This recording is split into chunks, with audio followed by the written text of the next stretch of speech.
नव प्रभात की बेला लाए फिर से नई उमंग, परमात्म रंग संग यहाँ सजेंगे जीवन के सब रंग, सब रंग, सब रंग। नमस्कार, सुप्रभात। आप सभी का सबरंग कार्यक्रम में बहुत बहुत स्वागत। और आज के राष्ट्रीय पर्व 26 जनवरी की आप सभी को ढेर सारी बधाइयाँ और शुभकामनाएं।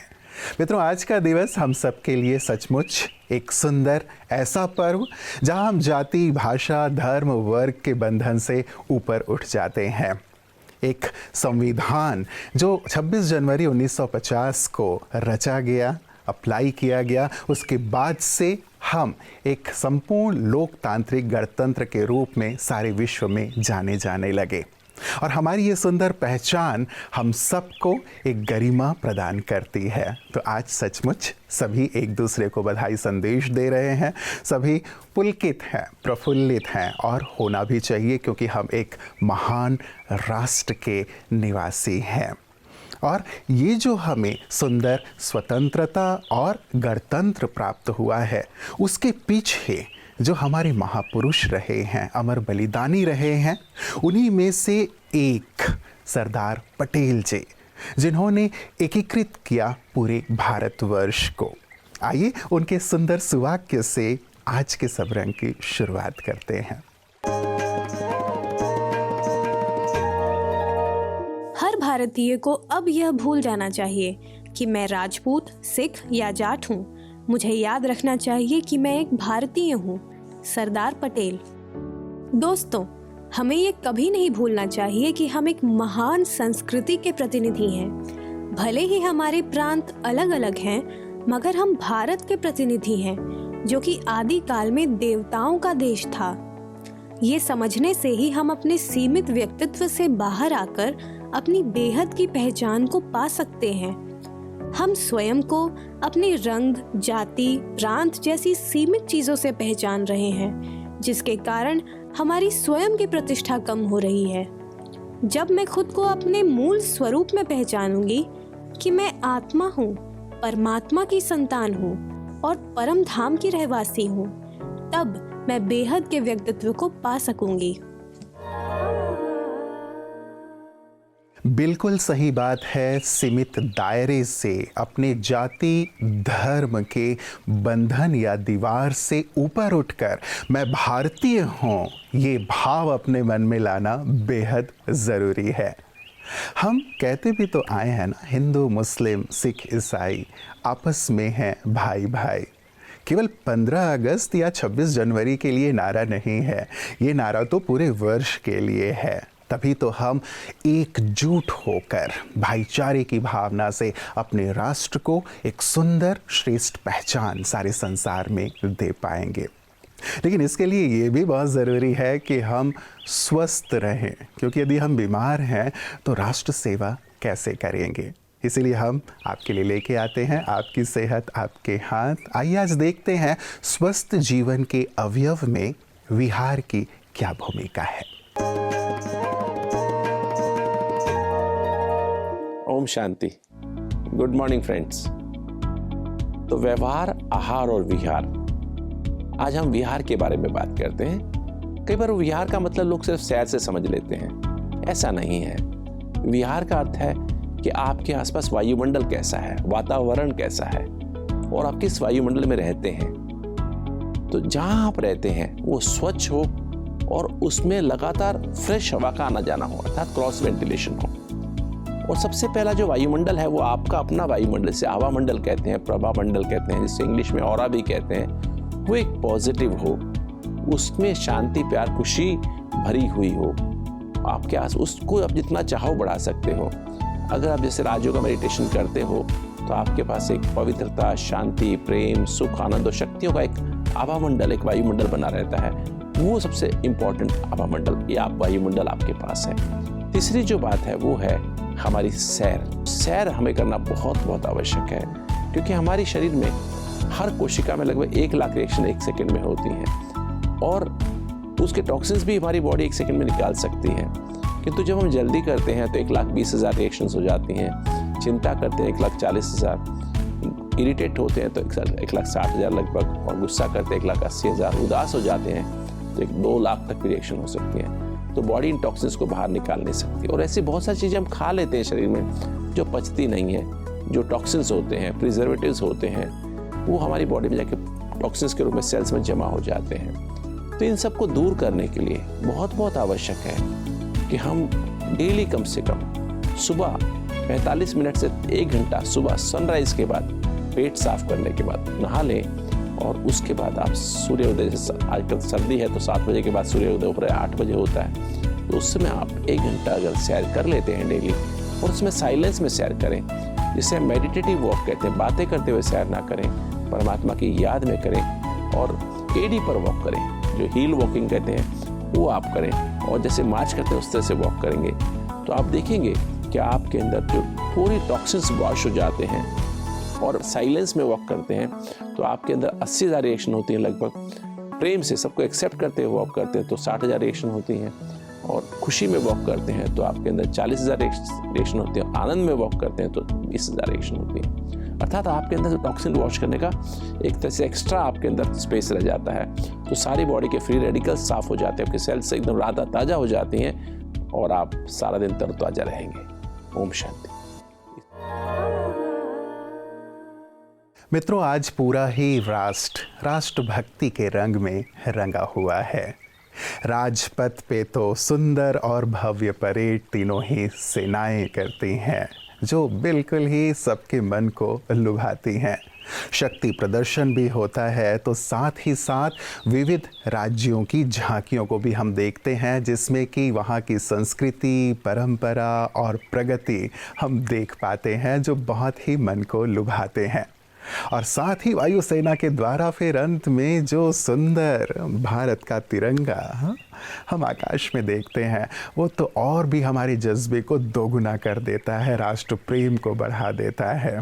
और फिर जो सुंदर गुब्बारे छोड़े जाते हैं, प्रतिवर्ष ये होता है, हम देखते हैं, वो भी सचमुच विविधता में एकता का प्रतीक है। आइए देखते हैं राष्ट्र कैसे इस रंग में रंगा हुआ है स्पिरिचुअल इंडिया में। दोस्तों, इस गणतंत्र दिवस के दौरान भारत को सुनहरा बनाने के लिए ब्रह्मा कुमारियों द्वारा एक बहुत ही महत्वपूर्ण कदम उठाया गया है। ब्रह्मा कुमारियों ने आज़ादी का अमृत महोत्सव मनाने के लिए भारत सरकार के साथ हाथ मिलाया है। यह आत्म परिवर्तन की अति आवश्यकता के बारे में जागरूकता फैलाने के लिए कई अभियान चलाएगा। रिकी केज के एक खूबसूरत गीत ने पूरे अभियान का सार प्रदर्शित किया है।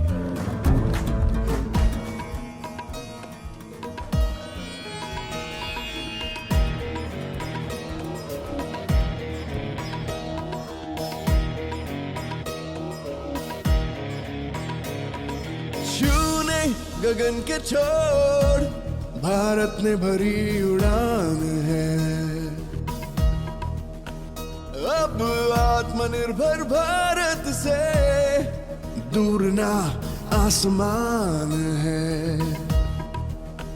प्रगति और विकास का आनंदोत्सव है। आजादी का अमृत महोत्सव है।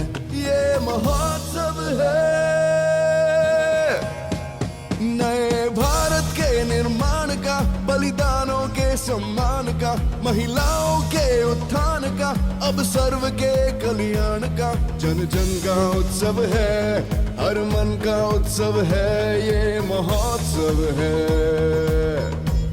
ये अमृत महोत्सव है।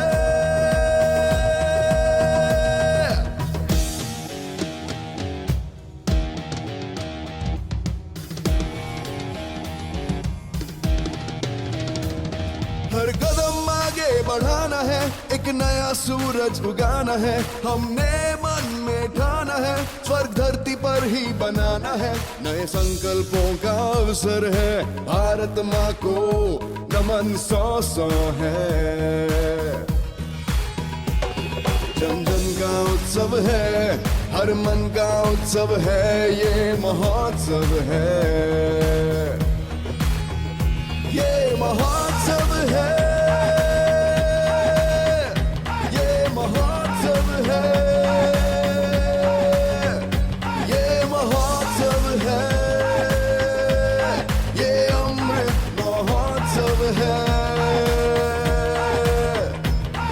महोत्सव है, ये महोत्सव है।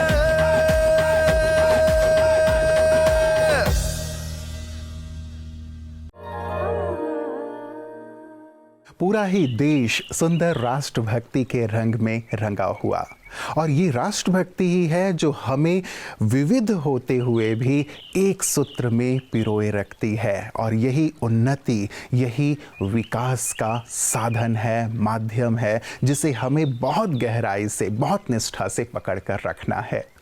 बचपन में भी हम एक सुंदर कविता पढ़ा करते थे।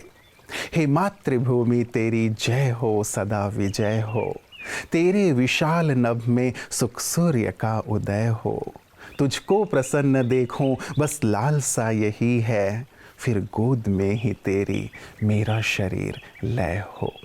सचमुच ये भावना देश के लिए नितांत आवश्यक है, तभी कोई राष्ट्र महान बनता है। और ऐसे ही कुछ भाव लिए हुए राजीव शर्मा जी हमारे बीच आ रहे हैं, ज़रा उन्हें भी सुनते हैं। सभी देखने सुनने वालों को प्रोफेसर राजीव शर्मा का नमस्कार।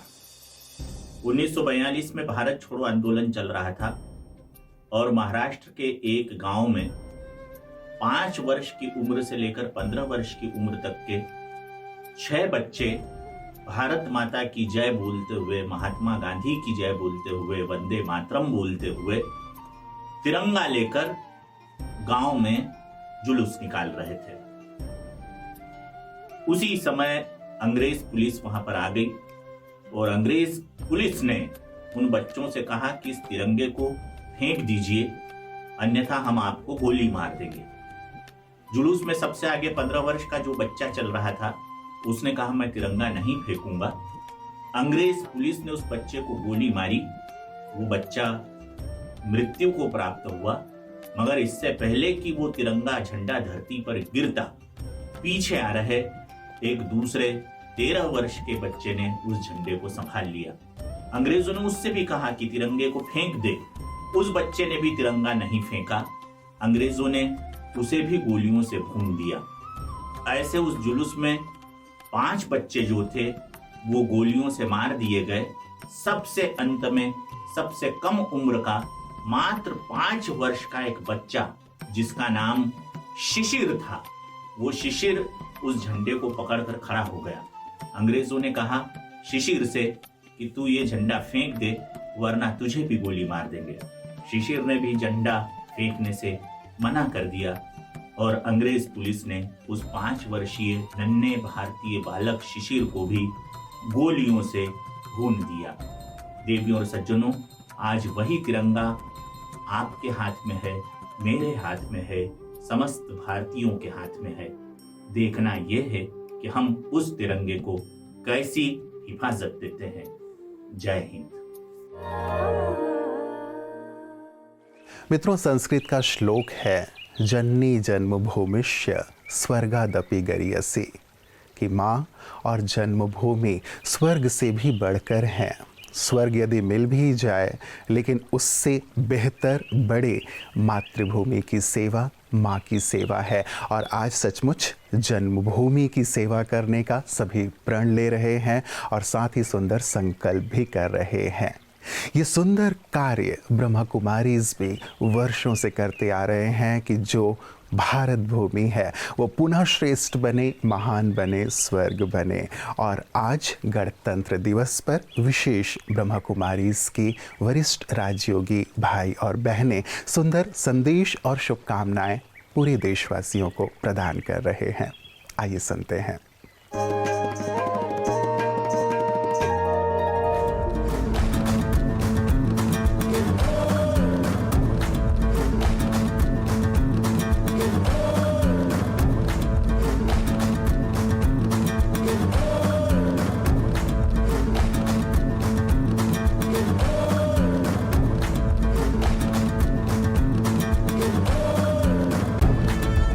गणतंत्र दिवस वह दिन है जब भारत का संविधान अस्तित्व में आया था। संविधान देश और उसके नागरिकों के मौलिक कर्तव्यों और अधिकारों को निर्धारित करता है। स्पष्ट नियम होने पर जीवन सुगम हो जाता है।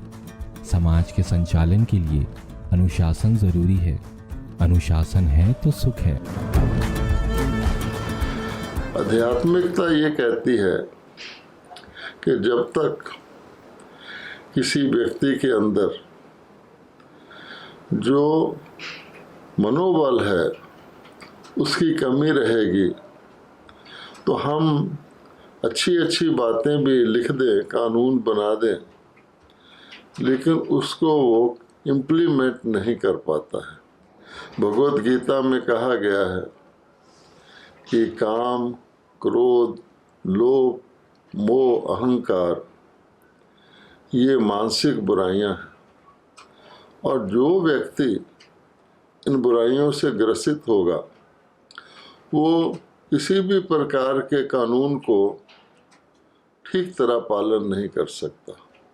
इसलिए आध्यात्मिक सशक्तिकरण द्वारा यदि हम इन बुराइयों को दूर कर दें तो स्वाभाविक तौर पर ही एक नेचुरल विधि से ही हर व्यक्ति लॉफुल हो जाएगा।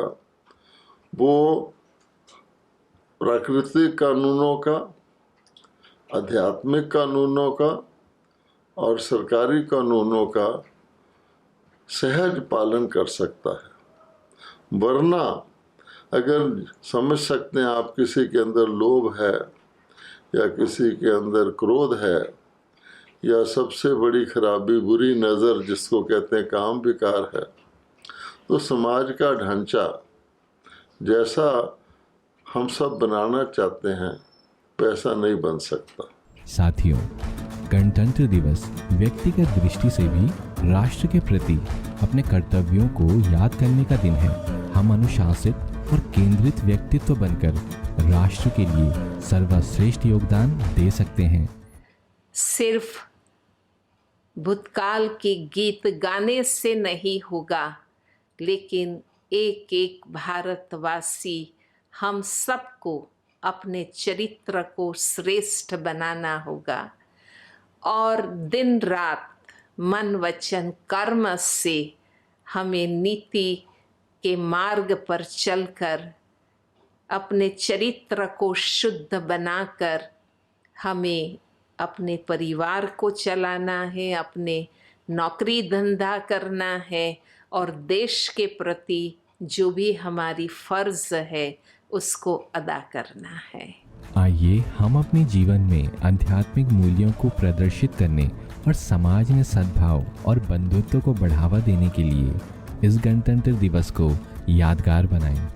सभी को गणतंत्र दिवस की शुभकामनाएं।